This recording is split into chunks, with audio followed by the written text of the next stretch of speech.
À quelques jours de l'investiture du gouvernement souminois, espoir et désespoir s'entremêlent dans la population. Pour certains, ce gouvernement ne sera pas à la hauteur des attentes de la population. Pour d'autres, il faudrait patienter et juger le maçon au pied du mur, comme on le dit souvent. Madame, messieurs, bienvenue à tous dans ce 26 Presse.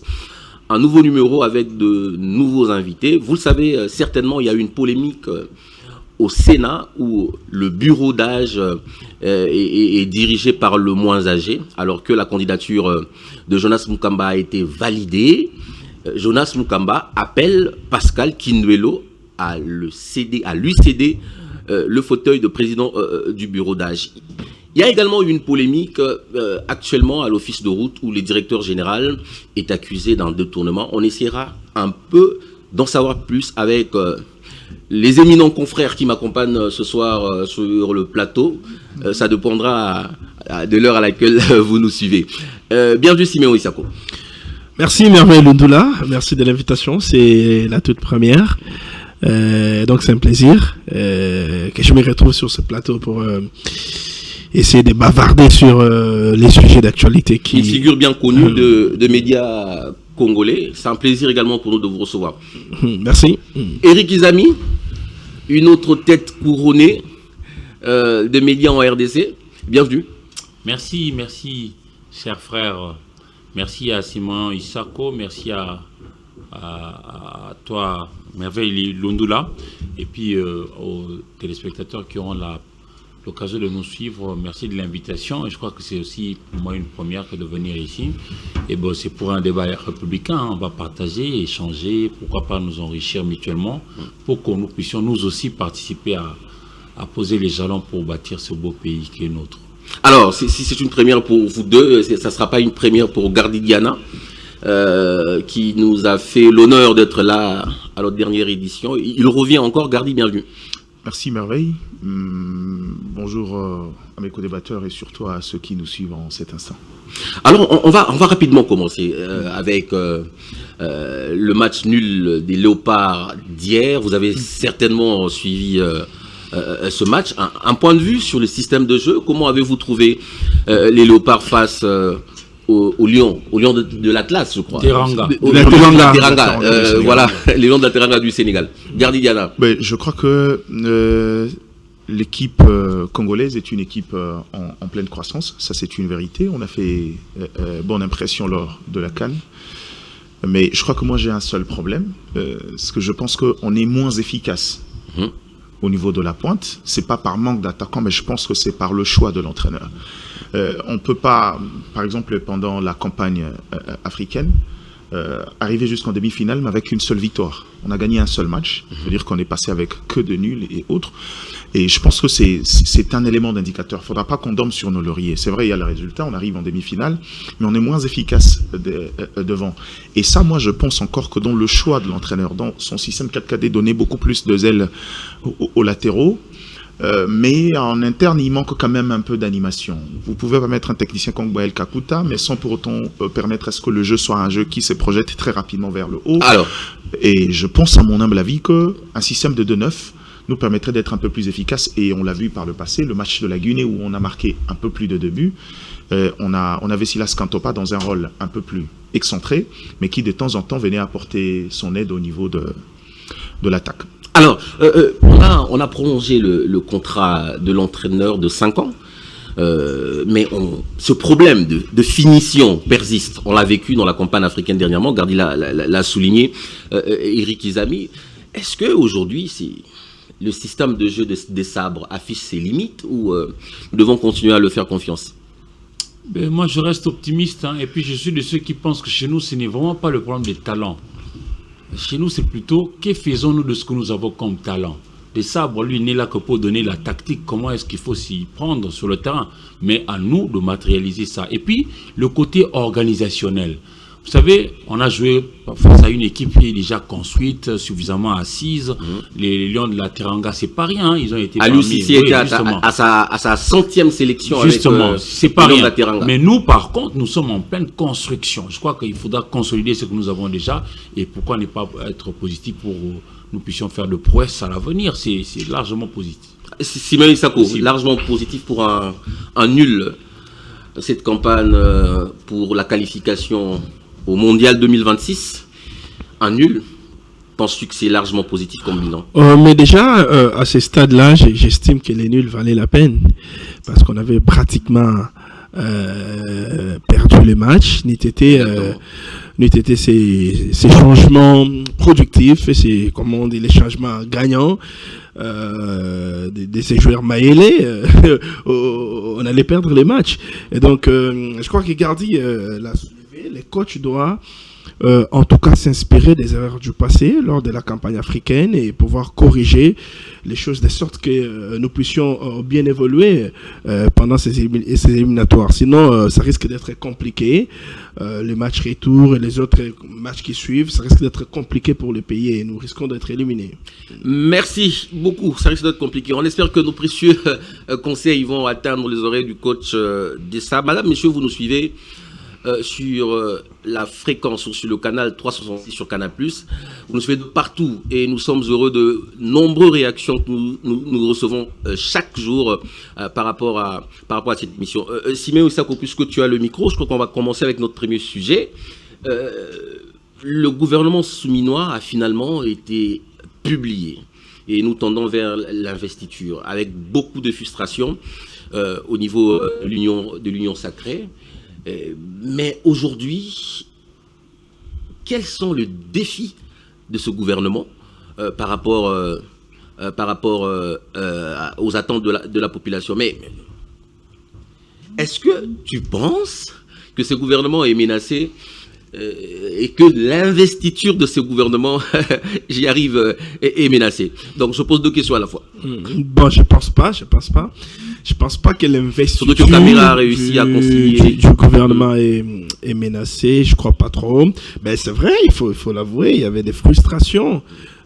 Les députés qui ont le pouvoir sur le gouvernement étaient frustrés. Certains estimaient qu'ils ne s'étaient pas retrouvés au gouvernement.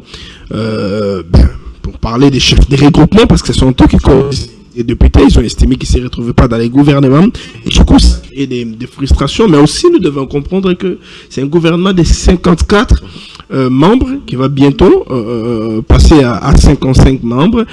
Et donc, on ne peut pas prendre tous les chefs des regroupements. L'Union sacrée a combien de regroupements? L'Union sacrée a combien de députés? Plus de 400 députés. Tous feront partie du gouvernement. Il est pratiquement impossible. Donc, tout le monde ne peut pas se retrouver dans une équipe de 50, même de 100 membres. Tout le monde ne peut pas se retrouver. Donc, c'est normal qu'on puisse comprendre cette situation de cette manière-là. Ce sont des menaces comme ça. Hein.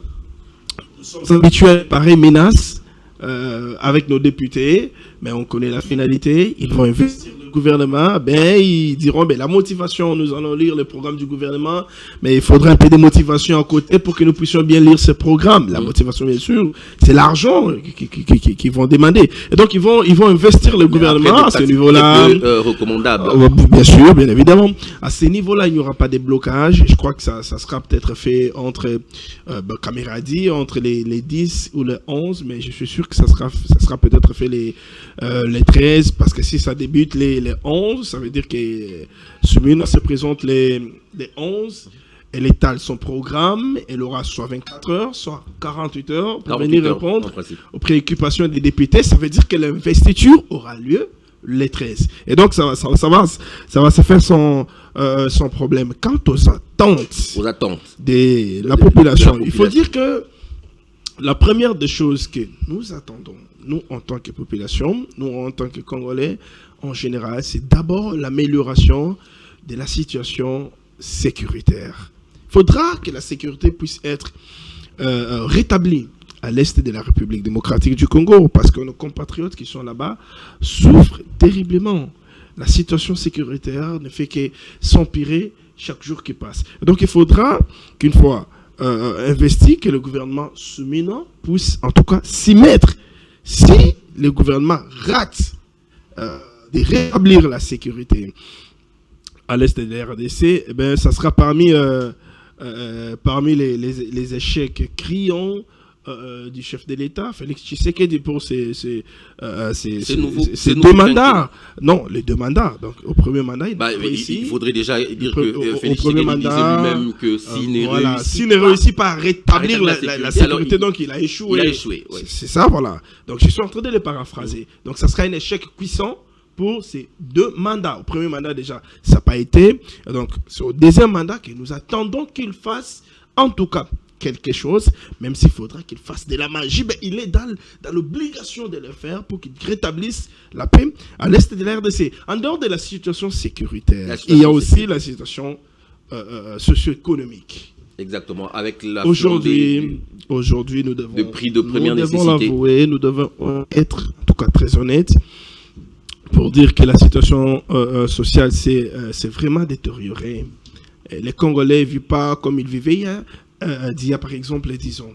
La situation s'est détériorée et je pense que le gouvernement souminois doit vraiment s'y mettre pour pouvoir donner des réponses qui vont faire en sorte que la situation sociale des Congolais puisse s'améliorer. Avec Mokoko Samba à l'économie, nous avons quand même la confiance qui pourra faire quelque chose pour que la situation puisse s'améliorer. Donc, principalement, nous attendons le gouvernement sur ces axes-là. Mais aussi, il y a beaucoup d'axes. Il y a la création d'emplois, des emplois conscients. Tout ça s'entre dans l'économie, parce que je vais dire dans le social, parce que qui parle du social voit tout cela, l'emploi, les conditions de vie, machin. Il y a beaucoup de choses dedans, en tout cas. Merci beaucoup. Simon, je vais revenir à vous. Éric Gizabi, pratiquement la même question. Simon et Sakwa parlaient de 3 axes principaux. La sécurité, le social et l'économie. Et l'économie, en fait. Quelles sont les attentes pour ce gouvernement? En dehors de ces 3 axes, vous pensez que le gouvernement devrait se pencher sur quoi? On va se répéter, parce que bon, nous vivons tous dans un même pays, le même rayon.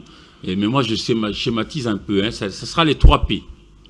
Le premier P, c'est la paix. On a besoin d'avoir la paix. Pas seulement pour l'Est. C'est vrai, l'Est passe pour une priorité de priorité parce qu'ils ont fait longtemps. Moi, je reviens de Goma où on a enterré les 35 victimes de Mugunga.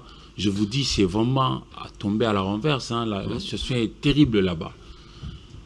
La paix va nous permettre de créer notre pain parce qu'on va labourer la terre, on va faire du travail pour avoir notre pain. Deuxième paix. Le pain, quand je dis le pain ici, il s'agit de tout le monde. Que vous soyez politique ou non, que vous soyez enseignant, militaire, comment on appelle, policier, personnel soignant, etc., etc. Et puis le dernier de paix, c'est nous devons penser au progrès. Penser au progrès, c'est-à-dire que nous sommes réputés, nous, comme étant un pays très riche potentiellement. Mais qu'allons-nous léguer à nos enfants, à nos petits-enfants plus tard? Nous devons quand même avoir mis des jalons. Chemin faisant pour que petit à petit, ceux-là viennent bâtir davantage ce que nous aurions laissé dans les 3 P. Mais vous savez, quelquefois, l'on dit ici, un peu, Issa quoi dit, il y a le professeur Samba, Mokoko Samba, à l'économie, il est confiant. Il n'y a pas que pour Mokoko, pour tout l'ensemble du gouvernement, nous sommes confiants. Mais seulement, il ne faudrait pas non plus laisser tout le travail à ceux-là qui ont été nommés ministres. C'est vrai que l'impulsion viendra des décideurs d'en haut. Mais à nous aussi, nous, population, de participer, chacun à son différents échelons. C'est-à-dire, à nous, journalistes, d'apporter la bonne information comme pour pouvoir convaincre les uns les autres à aimer le travail. Parce que ici, chez nous, généralement, qu'est-ce qui arrive? On dit, par exemple, Merveille Lundoula n'a pas réussi dans son secteur d'activité. À Salanine. Comme s'il aurait été le seul à pouvoir apporter toutes les solutions. Non, nous avons besoin de l'appui des autres. Je prends par exemple un cas. Nous avons besoin d'avoir la paix dans la partie orientale. On te donne à toi, par exemple, un général d'armée, l'argent pour payer les soldats. Mais il faut que cet argent-là arrive véritablement chez les soldats concernés. Il ne faudrait pas que moi, par exemple, au niveau du gouvernement, le ministère de la Défense décide de faire X, vous, on vous confie une tâche, mais vous n'accomplissez pas la tâche. Vous voyez, vous cassez un peu l'élan.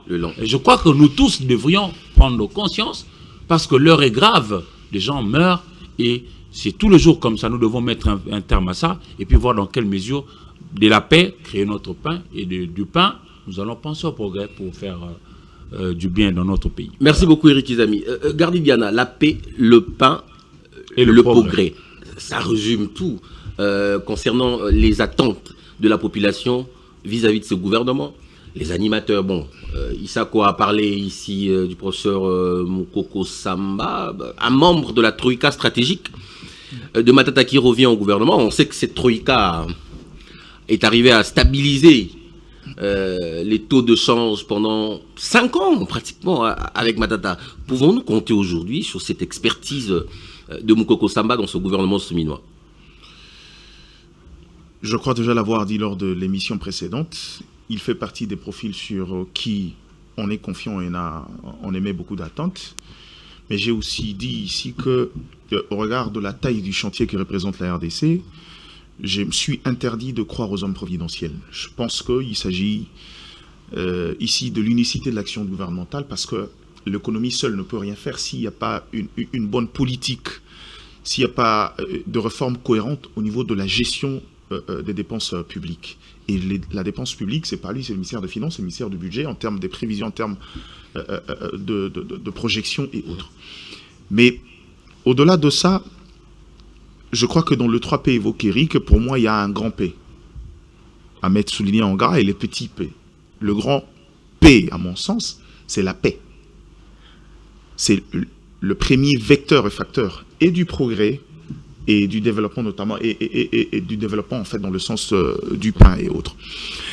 Mais aussi, j'aimerais attirer notre attention parce que de temps en temps, quand on parle de la question sécuritaire en RDC, on est trop focus sur la question de l'Est. C'est vrai, c'est une priorité des priorités, c'est une guerre qui entre dans le cadre d'un conflit interétatique.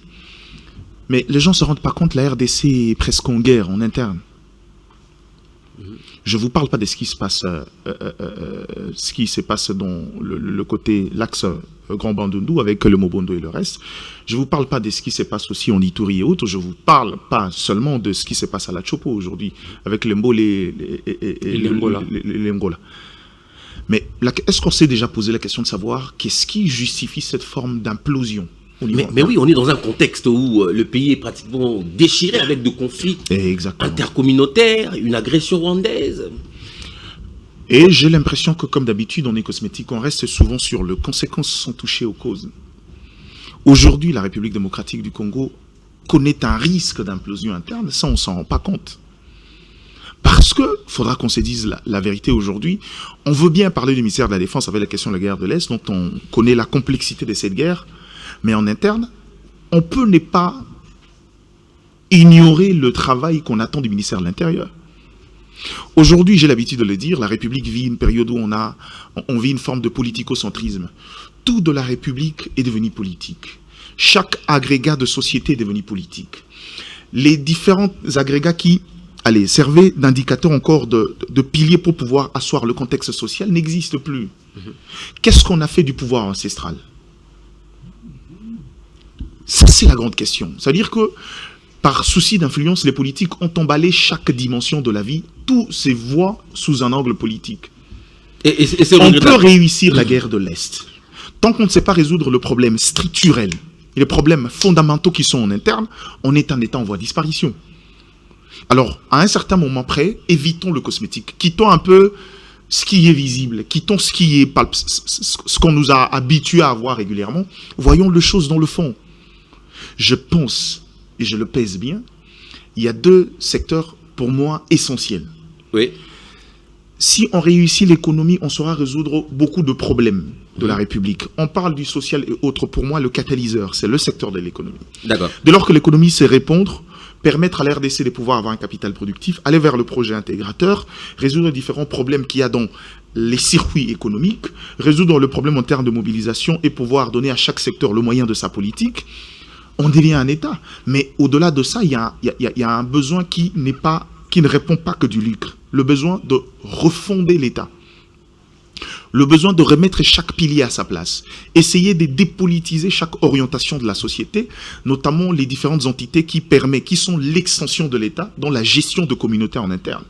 Ce qui nous permettra de redevenir cet État-là qui, jusqu'à aujourd'hui, a résisté aux velléités et des balkanisations et des cessions en interne. Je ne pense pas qu'aujourd'hui, si Moïse Tshombe était encore en vie, dans le contexte qui est le nôtre, la sécession katangaise aurait réussi. Et Bon, ça, ben, il faudra qu'on le corrige. Exactement, il faudra qu'on corrige. Je pense que c'est un sujet important et il serait intéressant pour nous, en tant que journalistes, de s'y pencher. Mais on va passer à notre deuxième sujet. Il y a eu une plénière le jeudi, passée au Sénat. C'était la plénière de validation de mandats de nouveaux sénateurs qui ont été élus. Mais dans cette chambre, aujourd'hui, il y a un duel. Un duel qui, dans mon sens, est regrettable, parce qu'il s'agit de gens qui devaient prêcher par l'exemple, vu leur parcours, leur sagesse, le poids de leur âge. Mais essaie un peu de comprendre ce qui se passe, puisque tu as la parole. Gardi, permets-moi de te tutoyer. Non. Est-ce que Pascal Kinuelo doit céder son fauteuil à Jonas Mukamba? Qu'est-ce que la Constitution dit, ou le règlement intérieur du Sénat? J'aimerais un peu comprendre cette situation. Il y a une question de contexte et d'opportunité. Après validation du premier mandat avant le recours, c'est là où on dit que dans le cheminement, dans la programmation électorale, il y a beaucoup de choses à changer. Après validation de mandat, après installation des sénateurs et de ce bureau provisoire, c'est lui qui était le plus âgé, c'est celui qui préside jusqu'à aujourd'hui. Okay. Mais après contentieux, il s'est avéré qu'il y a quelqu'un des plus âgés qui a intégré l'équipe. Est-ce que le changement doit être automatique? Je ne pense pas. Les compétences sont d'attribution. Mais qu'est-ce que la loi prévoit? Qu'est-ce qui doit se passer dans ces cas? La loi parle du plus âgé, mais il y a des mesures d'encadrement pour ces plus âgés. Ce qu'on vit aujourd'hui... Qui est le plus âgé aujourd'hui? Laissez-moi arriver. Ce qu'on vit, c'est passé aussi à l'Assemblée nationale de Mbosso. Ok, explique. Non, mais il y avait quelqu'un de plus âgé que Mbosso. C'est le Matadi Nenga. Matadi Nenga, oui. Il n'est pas revenu pour venir revendiquer à corps et à cri. Non, mais après, peut-être que Matadi Nenga avait renoncé à ce droit. Non, mais je veux vous emmener à ces niveaux-là. Matadi Nenga, par son bon vouloir, ne pouvait pas arriver comme un ancien capitaine qui entre sur le terrain et il vient chercher son brassard. Est-ce que la question c'est, est-ce que le changement est automatique? Parce que je suis le plus âgé, je le décrète moi-même et puis j'ai dit, allez, cède-moi le fauteuil. Je ne pense pas. En droit administratif, je ne pense pas. En droit administratif, les compétences sont d'attribution. Il faut, à ces niveaux-là, revoir le process et réinstaller un bureau d'âge. Mais faut-il réinstaller un bureau d'âge pendant qu'on cherche plutôt à réinstaller un bureau définitif? Et c'est là où je pense que c'est une guerre intestine, c'est une bataille intestine. Et ça sent juste de questions subjectives, de questions personnelles. Parce que je ne vois pas à ces stades ici. Pour un mandat, il lui faut combien? À la limite, un mois avant l'installation du bureau définitif, parce qu'il y a un travail à faire, à abattre. C'est quoi l'intérêt derrière? Et c'est là où je dis qu'aujourd'hui, il y a lieu de pouvoir faire un effort, de pouvoir mettre un peu de l'ordre dans les batailles politiques qu'il y a en interne, dans la grande majorité qu'il y a. Vous savez, on ne peut pas passer à des questions d'ordre technique si on ne sait pas résoudre le problème d'ordre politique. J'ai dit toujours aux gens, c'est vrai, les gens vont dire, non mais pourquoi ils se battent politiquement? La politique a ses propres règles. C'est pourquoi vous verrez qu'au niveau de l'Assemblée nationale ou du Sénat, il y a la déclaration d'appartenance, vous verrez qu'il y a le regroupement politique et autres. Parce que la politique est un pont pour pouvoir permettre à ce que l'exécutif et tous les autres auxiliaires puissent faire le travail technique. Mais si déjà, il y a autant de désordre en interne, si on peut se chamailler à ces niveaux-là, pour un fauteuil, parce qu'on est plus âgé, on arrive alors qu'il y a eu déjà un acte de droit qui a installé quelqu'un qui était plus âgé. Je pense que c'est deux choses à la limite qui pouvaient se gérer en interne et nous éviter ce genre de spectacle. On va faire tourner la parole.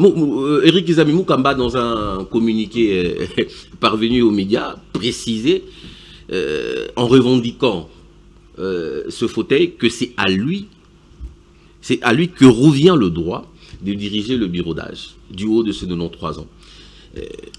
Kinuelo fait, je sais pas moi, la sourde oreille. Il ne veut pas ou il ne peut pas. Qu'est-ce que la loi prévoit? Je sais pas. Vous êtes un habitué du Parlement? Oui, ici il s'agit de l'article 114 de la Constitution. Et la Constitution, c'est la Bible même de l'État. C'est la loi des lois, la loi mère, la loi fondamentale. Cet article dit que c'est le plus âgé qui va prendre le bureau d'âge pour 3 missions. Mais le bureau d'âge, quand il est installé, ça sera installé par le secrétaire général, mais ça sera 15 jours après l'élection. Le problème ici, c'est ni Kindwelo, ni Jonas Mokamba Kadiata Nzemba. À mon sens, les élections seraient organisées partout au même moment, nous n'aurions pas eu ce problème. Le vrai problème, c'est que le vieux Jonas Mokamba Kadiata Nzemba, originaire du... tu es obligé de citer son nom en entier. Kasaï oriental, s'est fait élire au niveau de l'Équateur.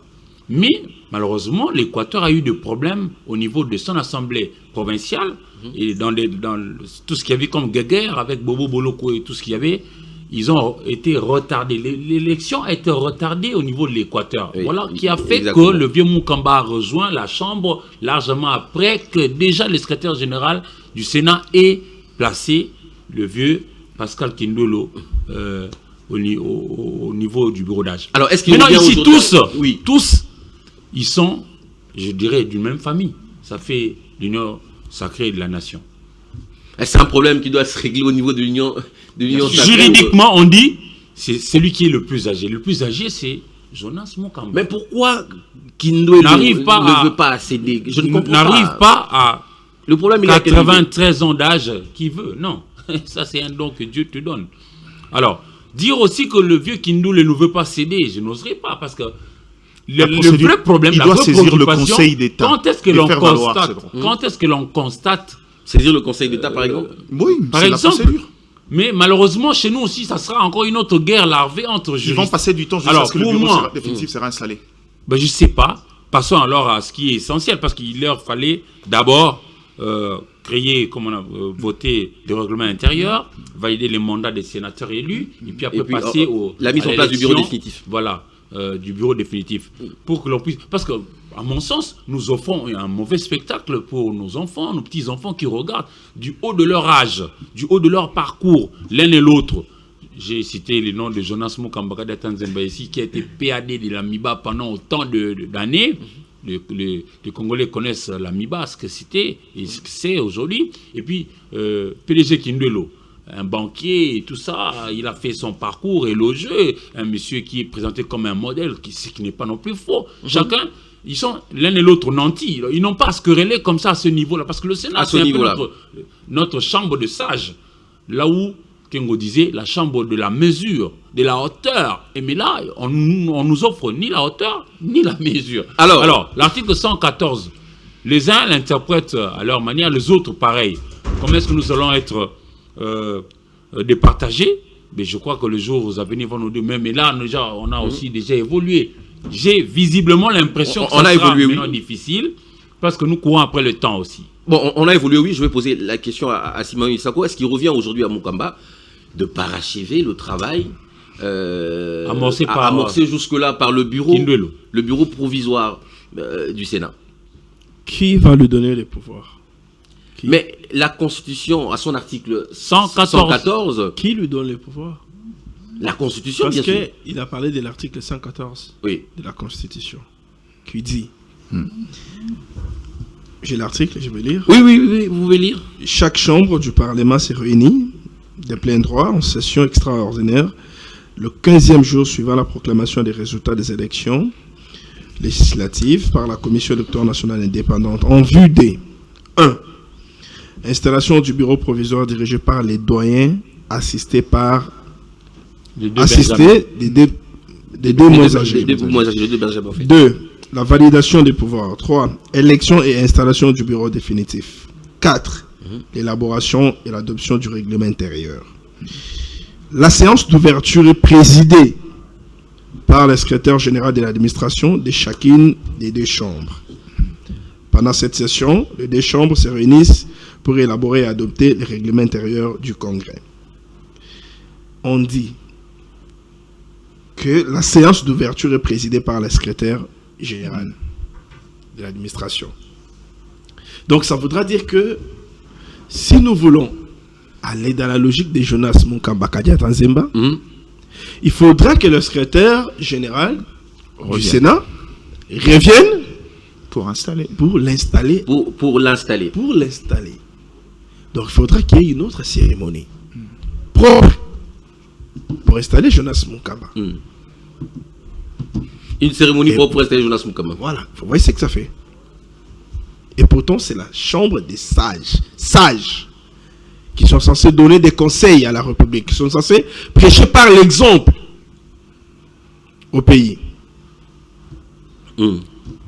Ils ont pour mission, notamment, validation Des mandats. et Installation. élection Du bureau définitif. et installation du bureau C'est tout. définitif. Aujourd'hui, nous sommes le 7 juin 2024. Dans une semaine, donc dans 8 jours, je peux dire, nous aurons l'installation, donc l'élection et l'installation du bureau définitif du Sénat. Est-ce Dans 8 que... jours? Oui, dans 8 Le jours. 15? Le 15 jours. Non, le 15 juin, Il y aura c'est la élection. date de la clôture de la session au niveau de l'Assemblée. Ça doit se faire Et pendant il- cette session. Sénat. Il y aura Donc, élection. il faut absolument... il faut Kindo leur a absolument- dit, Kindo leur a dit qu'il y aura élection le 15. C'est ce que Kindo leur a dit. Mhm. Ça doit se faire pendant cette session. Le 15, c'est la clôture, mais ça doit se faire avant la clôture. Ça se fait le 15. C'est tout ce qu'ils ont comme travail. Et donc, Moukamba fait pression pour qu'il soit installé de sorte qu'il travaille pour une semaine. Est-ce que ça a un sens? Donc, Est-ce qu'on peut- Moukamba est-ce qu'on devait prendre de la hauteur. Est-ce qu'on peut donner sens à la démarche de Moukamba? C'est quoi l'idée derrière? Il veut diriger qui? Il veut diriger quoi? Pour gagner quoi? Diriger pendant une semaine. Mais est-ce qu'il n'y a pas un piège? Il n'y a pas de la hauteur. Je veux te relancer. Il n'y a pas, pratiquement sur ça. il n'y a pas de la hauteur dans ce qu'ils sont en train de faire. Est-ce que nous ne sommes Ils pas devraient dans un agir. piège? Nous ne sommes pas dans un piège aujourd'hui. Et si demain, les décisions prises par ce bureau et Sont frappées attaquées. d'inconstitutionnalité ou contestées au niveau de la justice, Par qui? Et pourquoi? ben, par telle ou telle autre Non, non, personne. non, il n'y a pas de raison. Il n'y a pas de raison. On dira par exemple Vous savez que le bureau qui Vous savez a pourquoi? statué Vous sur savez tel ou pourquoi? tel dossier ne devrait pas Vous normalement. savez pourquoi? Ce n'est pas aussitôt que l'élection des sénateurs ou des députés a eu lieu qu'on installe les bureaux d'âge, non. On donne un temps au secrétariat 15 jours. de l'administration, soit de l'Assemblée, soit du Sénat, de fouiner, voir qui est le plus âgé, qui sont les moins âgés. Voir, c'est tel qui est le plus âgé, il devient le président, les autres rapporteurs et questeurs. C'est ce qui s'est fait. Au-delà de ces 15 jours, pour une élection qui s'est passée après, les autres sont déjà installés, ils sont déjà en plein travail. Tu dis, ben, écoutez, laissez, c'est pas votre pouvoir, c'est mon pouvoir parce que je suis le plus âgé. Non, ça ne devrait pas se passer comme ça. Parce que nous avons connu la même situation avec Christophe Mbosso. Il y a eu un candidat qui est venu, dont Eric le Izani pouvoir, l'a évoqué dont le d'ailleurs, pouvoir tout à a l'heure. été validé après. Il était plus âgé qu'Mbosso. Est-ce qu'il a réclamé qu'il soit le président du bureau d'âge? Un spectacle Non, désolant. c'est un spectacle désolant que l'ancien PCA, que les sages PAD, ok, à l'époque c'était PAD, que les sages Jonas Moukamba, Kadjatan Semba est en train de nous présenter. C'est un spectacle désolant. Un Il spectacle devrait- désolant. moi j'ai honte à sa place.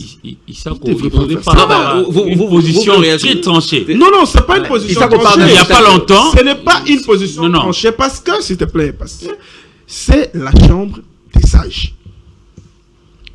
Donc, Et c'est une question qui pouvait... il évoque pratiquement des circonstances aggravantes. qu'il Tu vois, pouvait- il martèle sur le fait que C'est- c'est la chambre de sages. Justement, ça grave le fait. Oui. Ça grave. Il pouvait soulever, Censé être la chambre les des dossiers en catimini entre eux. Mais là, il s'est décidé de prendre même un cabinet de conseil d'avocats, mettre les dossiers à la place publique, réclamer. C'est ma place, des droits.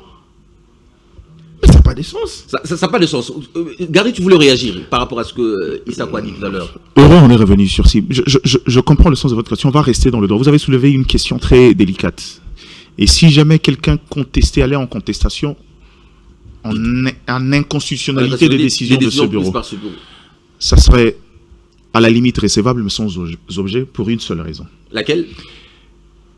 La procédure administrative de l'installation du bureau d'âge tient compte des candidatures en présence. Quand le secrétariat général a établi ces bureaux-là, le plus âgé, c'est celui qui dirige. Jonas Moukamba est arrivé par la suite des contentieux. Et là, il y a la notion de Non, l'opportunité. pas par la suite de contentieux. Si, c'est par la suite de contentieux. Non. Il y a eu élection en retard, simplement. S'il vous C'est plaît, le Sénat qui a s'il voulu vous que la plaît, CENI s'il organise vous les plaît, élections. s'il vous en plaît, retard. Il ne s'agit s'il pas- vous plaît. Allez-y, C'est allez-y. dans le lot des contentieux. La CENI, il y a eu, j'ai envie de dire, erreur technique ou matérielle, si vous voulez, de la CENI. On a organisé des élections après. Et à la suite de ça, il y a eu tout ce qu'il y a comme procédure. Ils sont arrivés en retard, c'est dans le lot des contentieux. Alors, Parce que, regarde, pourquoi j'ai mis dans le lot des contentieux? Parce qu'à la limite, il y a un délai pour chaque acte électoral. Quand on va hors délai, ce qui vient après est une question de contentieux. Ça veut dire que s'il y a quelqu'un qui doit répondre, c'est de la CENI et de la Cour. C'est pas celui qui a ça, ce n'est ni le Sénat, c'est moins encore Kindwelo. alors, Donc, en gros, on ne peut pas ici évoquer question de la constitutionnalité parce que je ne vois pas en quoi on a violé la Constitution parce qu'on a installé le plus âgé en fonction de l'effectif présenté par la liste de la CENI et autres. Permettez-moi. Vous allez réagir tout à l'heure, Permettez-moi. les amis. En fait, je veux rentrer dans ce que Siméon est en train de dire. Je crois que l'une des notions de sagesse, c'est savoir que la paix est préférable à la raison, dans certains contextes. Si on pense que le Congo est quelque chose de plus grand que soi, je ne pense pas, Siméon a peut-être trouvé une autre... Je le disais ici, pour des raisons de délai. Je ne vois pas pourquoi on va réclamer un poste. Lui, il parle d'une semaine, c'est même pas une semaine, parce que le temps d'aller au contentieux, le temps que le secrétariat arrive, il restera 4 et 5 jours. Le temps qu'on l'installe. Il reviendra pour faire quoi? Attends. Ouais, En fait, il va diriger pendant 2 jours pour faire quoi?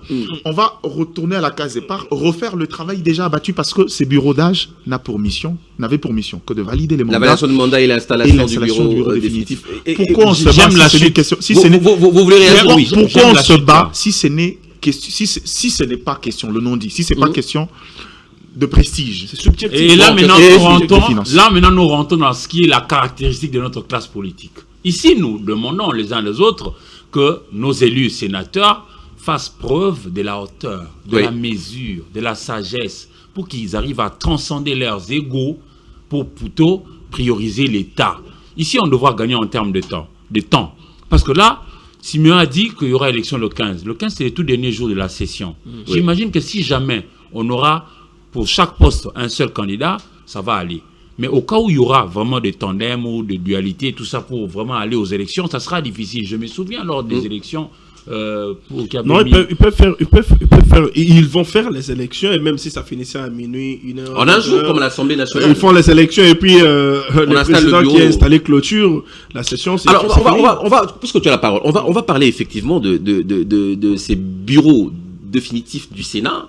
Aujourd'hui, il y a encore... Des prétendants Vous voulez parler de prétendants qui veulent venir? De prétendants qui veulent venir. Samalou Kondé serait le choix de Félix Tshisekedi pour diriger ces bureaux. Quel est votre point de vue à ce sujet? Bon, je ne vais pas suppiter. Je vais pas... Parce qu'aujourd'hui, il y a une guerre d'ambition encore au sein de l'Union sacrée par rapport au bureau du Sénat. Oui, mais déjà, je dois dire que je soutiens pas, je soutiendrai pas le fait qu'ils sont dans le coin de soi. Les présidents du Sénat, à moins que les sénateurs décident autrement. Pourquoi pas Sama? Pour quelqu'un qui vient de la primature et qui n'a pas produit, qui n'a pas un bilan, et le jeu. C'est l'histoire de Kamere, ça. Qui quitte là, qui va directement. Vous allez réagir, oui. Au Sénat, je me demande qu'est-ce qu'il ira faire là-bas. Mais il ira dormir. Tout ce qu'il ira faire là-bas, c'est dormir. Est-ce que c'est seulement ces classiques qui doivent occuper les fauteuils? Il n'y a que Sama, il n'y a que Mbosso, il n'y a que Bemba, il n'y a que celui-ci, celui-là. Il n'y a pas d'autres personnes. Mais il vient à peine de finir de la primature, il ne se repose pas, directement président du Sénat. Non, je pense que... Je pense que ça ne passera pas parce que moi j'ai appris qu'il y a l'IDPS aussi qui lorgne, qui est en train de voir, qui dit l'IDPS d'ailleurs l'IDPS de Saint-Mosaïque qui a 40 sénateurs, qui lorgne, oui, qui dit que écoutez, voilà, nous avons cédé la présidence, le perchoir, nous avons cédé le perchoir à Caméré, voilà, on va pas céder les plateaux. donc la présidence du ça Sénat devrait changer tout de suite. Vous n'avez pas la parole. à oui. quelqu'un À quelqu'un d'autre. d'autre. Et donc, nous avons 40 sénateurs. Nous devons être là. Et Sama est en train d'utiliser ses stratégies pour convaincre l'IDPS à aligner quelqu'un à la première vice-présidence. Et donc, c'est en train de se passer comme ça. Mais jusque-là, l'Union sacrée, rien n'est encore défini, rien n'est encore déterminé par rapport au ticket. Tout ce qui s'est fait, c'est des ballons d'essai. Oui, c'est vrai. Non, mais Sama ne cache plus ses ambitions. C'est ce que je vais dire. Sam exprime ses ambitions. Exactement. Il ne cache pas. Je parlais avec l'un des... Et il en a le droit. L'un de ses Oui, il en a le droit. plus proches collaborateurs. Ce matin, il m'a confirmé que Sam a été candidat président du Sénat. Mais je pense que c'est quelque chose qui va en tout cas faire parler à l'Union sacrée. Ça sera objet des discussions et je crains que ça ne passe pas. Alors, pour moi, le temps nous est vraiment compté. On sera bref pour ce tour de parole. Et Eric Izali. Pour moi, le temps nous est vraiment compté. On devra aller vite. Pourquoi est-ce qu'il faudra attendre? Et puis moi, je suis de ceux qui pensent qu'on ne devrait toujours pas regarder puisqu'il a été à X ou à Y endroit. On devrait être capable de pouvoir dire que de nous tous ici, dans l'Union sacrée, par exemple, nous qui avons la majorité au niveau de la Chambre, la personne le mieux qui peut bien nous conduire, c'est X. Non, mais c'est même ça quoi dit tout à l'heure que Sama Lukonde, avec un bilan peu élogé au gouvernement, voudrait revenir à la présidence du Sénat. Il devrait se reposer, clairement. Selon Simon Isoko. Qu'est-ce que tu en penses? Non, mais il est aussi dans ses droits que de vouloir compétir. Maintenant, ici, il faut proposer. C'est lui qui pourra peut-être proposer mieux que lui ou faire mieux que lui. Et dans le groupe, ils doivent être capables de pouvoir dire qu'en cet instant, la personne le mieux indiquée de nous tous, c'est X personnes. Alors, ça devrait évoluer comme ça. Parce que sinon, ça sera toujours les mêmes personnes qui vont revenir. Alors que le travail n'est pas toujours celui qu'on attend. Sachant que le président du Sénat est le dauphin constitutionnel du chef de l'État, est-ce que vous ne trouvez pas juste aujourd'hui que l'UDPS prétendent diriger carrément le Sénat? Pourquoi pas Augustin Kabouya qui est... Non, il n'a pas d'ambition. Pas d'ambition à ce niveau-là. Mais après, ça sera à eux de décider, mais nous, on veut des gens capables de pouvoir nous apporter. Parce que jusque-là, à mon sens, je le dis humblement, depuis le départ de King Wadondo, c'est comme si le Sénat a perdu un peu de sa superbe. En son temps, le Sénat, c'était un haut lieu, même le débat, la qualité, etc. Mais aujourd'hui, on est un peu tombé. Excusez-moi de le dire comme ça, mais j'aurais voulu qu'entre eux, ils puissent faire quand même le bon casting. Ne serait-ce que pour l'honneur de cette nation qui vous regarde, ces peuples qui souffrent et qui vous attendent à pouvoir avoir des solutions à ces différentes préoccupations. Parce qu'en réalité, au niveau du Sénat, ils sont représentants de nos provinces. Nous en avons 26. Quel est le visage de nos provinces aujourd'hui? Il n'y a pas de route, il n'y a pas d'eau, il n'y a pas d'électricité. Et les quelques efforts qui sont fournis à gauche et à droite devraient être amplifiés. Mais ça va être amplifié par qui? Par le coup de pouce des sénateurs, eux qui le représentent au niveau de la Chambre. Au niveau de la Chambre. Voilà. Mais avant que Gardine prenne la parole, on a dit que constitutionnellement, c'est le président du Sénat qui est... le dauphin du président de la République. Le dauphin constitutionnel, oui. C'est pas dit exactement comme ça. C'est dit qu'en cas d'empêchement du chef de l'État, c'est le président du Sénat. C'est pas dauphin. Il sera chargé d'organiser. Nous parlons du dauphin constitutionnel. Ça veut dire que lorsque le chef est empêché, c'est lui qui assure la présidence, c'est le président du Sénat. Mais est-ce que vous vous imaginez? Imaginons-nous. Nous sommes dans l'imagination. Sama Lukonde, aujourd'hui, président intérimaire de la République. Premier ministre n'a su rien faire. Aujourd'hui, non, s'il vous plaît, soyons conséquents et objectifs. Aujourd'hui, Sama Lukonde, président intérimaire de la République. Vous imaginez ce que ça fait? Alors qu'il a été Premier ministre, il n'a su rien faire. Il est incapable même d'instruire certains ministres. Ça, nous le savons tous. Ce n'est pas un secret. Il est incapable. Qui sait si vous dira qu'on ne lui a pas donné la possibilité de pouvoir bien faire? Il est incapable. Il faut pas être aussi toxique que ça. Le programme de PDS dans ce territoire a été... Déjà, quand on ne vous donne pas la possibilité... Arrêtez, s'il vous plaît. Nous aussi, nous devons quand même... S'il vous plaît. Déjà, quand le mot rien faire, s'il vous plaît, le mot rien faire, il n'a su rien faire. Rien, ça veut dire, à mon sens, zéro. Alors que le c'est quoi son bilan? S'il vous plaît. C'est quoi son bilan? Je ne le défends pas, je ne le connais même pas. Il nous a dit que Kinshasa se retrouve. Le programme une réussite à 80%. Quand tu suis sur Kinshasa, qu'est-ce que tu vois? Je crois que celui qui vient, tel que c'est le cas. Mais non, mais si vous voulez parler des Eurotrous, Guissaro est toujours là. Il est revenu au gouvernement. Je voudrais que Maman Souminois amplifie encore une fois ce même programme-là, le PDS 145 territoires. Je voudrais que ça s'amplifie. Petit à petit, et comme ça va aller jusqu'à... Parce que vous savez, la muraille de Chine a été construite en 7 siècles. Chaque empereur, chaque roi qui venait, il faisait sa part et il partait. Pas de problème. Nous devons nuancer aussi notre propos. Je ne dis pas que son bilan est élogieux, mais que dire qu'il n'a rien fait, quelqu'un qui n'a rien fait, quelqu'un qui n'a rien fait, il va assurer l'intérim du chef de l'État. Qu'il était Premier ministre de la République, il fera, je ne les vois pas faire grand chose alors qu'il est... Les Matata qui ont pu faire quelque chose, on n'a pas non plus jeté de fleurs ici. Non, Matata a fait quelque chose. La parole d'assure. Matata a fait quelque chose et consciencieusement, nous pouvons en tout cas nous permettre de dire que Matata peut faire un bon président de la République. On peut pas dire ça. Gardez intervenir. Chez nous, vous êtes le seul sur cette table qui n'a pas encore parlé par rapport à ces sujets. Simon Issako a dit tout à l'heure, Sama Lukonde avec un bilan 0, c'est que fustige Eric Izami, veut aujourd'hui partir au Sénat, prétendre aller au Sénat pour par absurde être le dauphin contre le chef d'État, diriger ce pays pendant cette période. Quel est votre point de vue, Gardidiana? Je vous ai vu tout calme. En fait, la vérité, c'est que le point de vue de Siméon résulte de ce que nous on appelle la crise des politiques. C'est-à-dire, il y a une pensée populaire qui veut nous emmener dans cette dimension. La dimension résultat-récompense. Mais là où il ne sait pas... Oui, mais on ne change pas d'équipe qui gagne, c'est ça. Non, mais si, au Congo, on change constamment les équipes qui gagnent. Ah oui, hein. Ça, c'est ça. Moi, je parle de principe. Non, le principe, malheureusement, on est dans un contexte où les principes ne s'appliquent toujours pas. Matata a gagné. Parce que regardez Merveille. Le chef de l'État a été publicité pendant les élections. Oui. Tout ce qu'il a vanté, le peu qui a été fait, c'est sous le règne de Sama Lukonde 1 et 2.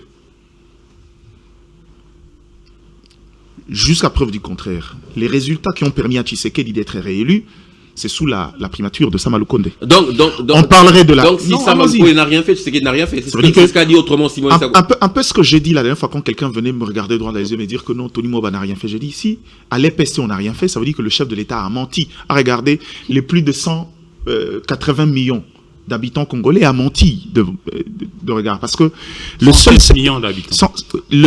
secteur dans l'exécutif qui lui a permis d'avoir un bilan, c'était ce secteur-là. Aujourd'hui, le dire aussi... Tony Mwaba. Non, mais c'est pas ça les débats, c'est un exemple. On va pas s'éterniser là-bas. Exactement. Dans l'exemple de Sama Lukonde, si on veut dire aujourd'hui que Sama Lukonde n'a rien fait, ça veut dire encore une fois de plus, le chef de l'État pendant la campagne a regardé les gens droit dans les yeux et a menti. Ce qui n'est pas le cas. C'est vrai que son bilan... Permettez-moi faire la différence. Moi, j'étais un peu plus calme. Nous devons faire la différence. Permettez-moi. La différence entre le bilan du chef de l'État et celui de Sama Lukonde. Il sait bien que les actions de Tony Mwaba, par exemple, en fait, il y a eu des ministres qui ont travaillé directement avec les chefs de l'État et qui ne sont pas passés par le Premier ministre. Par exemple, Tony Mwaba. Ça, nous devons nous le dire. On va se perdre. Ça risque de devenir un débat personnel. Porté par Tshisekedi, la gratuité. Non, mais ça veut dire que ce que tu dis ferait encore du Tshisekedi anarchiste. Ça veut dire que il outrepasse les process. Mais tu ne le sais pas. Peut-être toi, tu ne le sais pas, mais je t'informe qu'il y a dans ce gouvernement Sama, il y a des ministres qui n'ont pas répondu à Sama. Non, mais est-ce que c'était un problème de charisme? On a un peu l'impression que Sama Lukonde ne portait pas bien le costume de Premier ministre. Permettez-moi de finir. Bon, on va s'imposer pas trop et beaucoup les bypasser. Mais est-ce qu'on avait le pouvoir?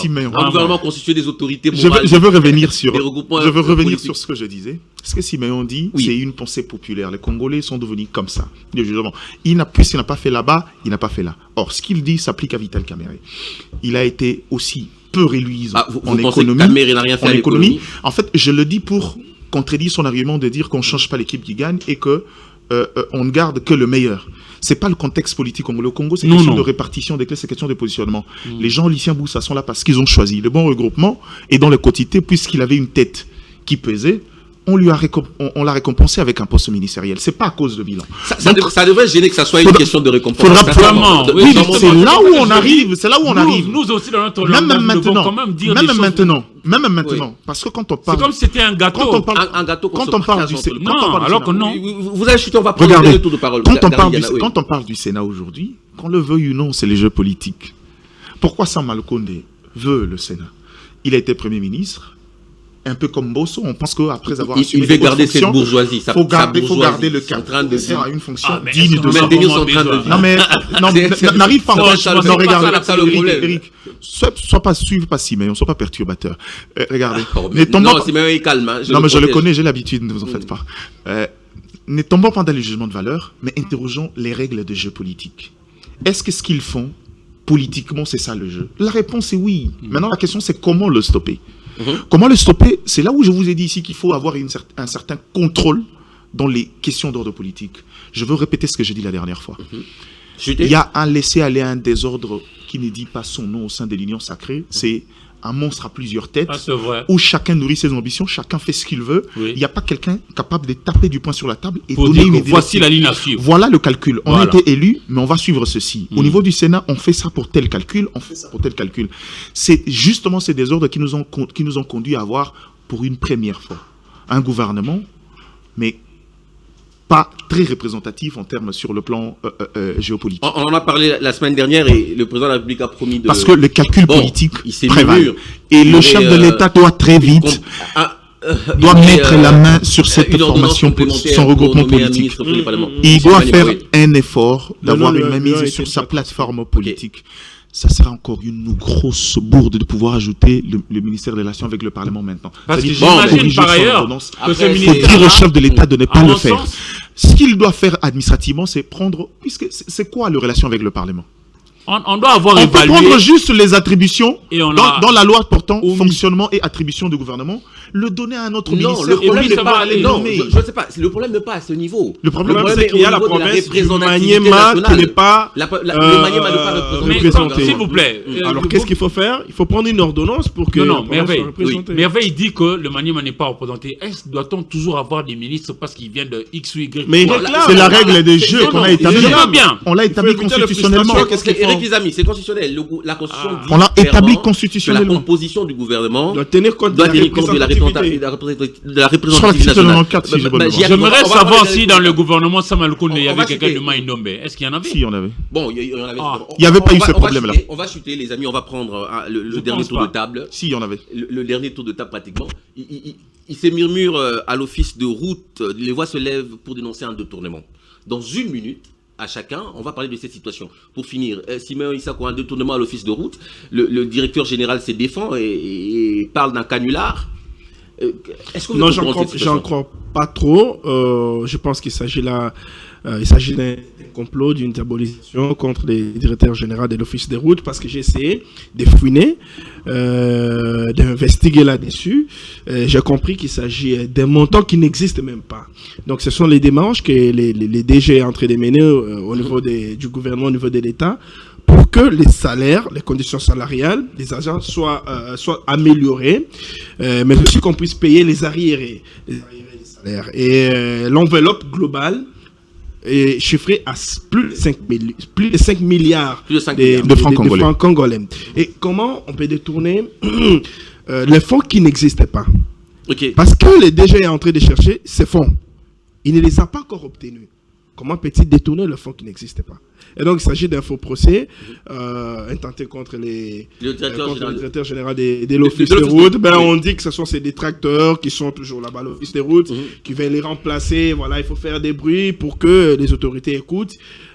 Finalement, ils viendront décider, diront, écoute, on devait l'écouter. En réalité, les fonds n'existaient pas. Le fonds n'existe pas. Les DG On ont en a train de compris. chercher ces fonds pour améliorer les conditions salariales Des des agents. agents, mais aussi payer les arriérés. Les arriérés. Il s'agit Gardez d'une là. conspiration. Gardez là une minute. En fait, Une c'est minute pour réagir. une Le temps nous impartit, tout ça, ça c'est change. une méthode déjà eue. Je crois Oui. qu'on vient de le faire à Junior Mata au niveau de la SENSAP.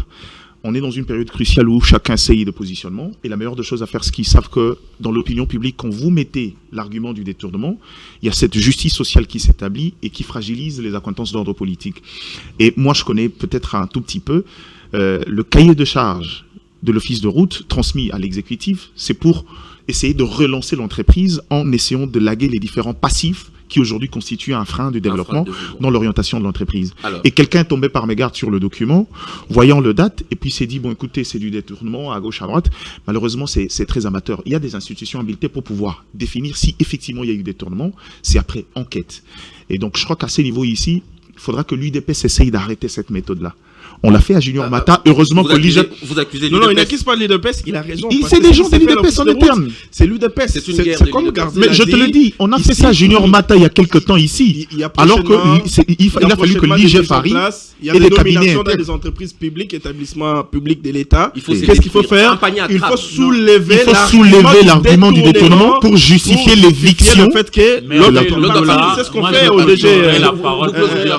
Généralement, mais moi j'avais un avis sur une question toujours à gagner de terrain. Malheureusement, chez nous, la diabolisation est facile et puis ça... C'est devenu une méthode. Moi, mon invitation, c'est plutôt au procureur. Voici qu'il y a quelque chose qui est lancé dans l'opinion. Il devrait se saisir d'office. Voilà, pour enquêter, gratter, pour nous donner la bonne information et que la vérité éclate. Il gratte sur un chiffre imaginaire qui n'existe pas.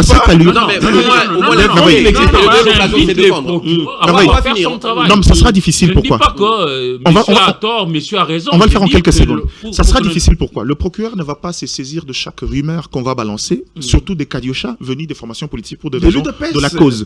Ça sera difficile. Or, le procureur, là, en matière de gestion, il y a des contrôles a priori, des contrôles a posteriori.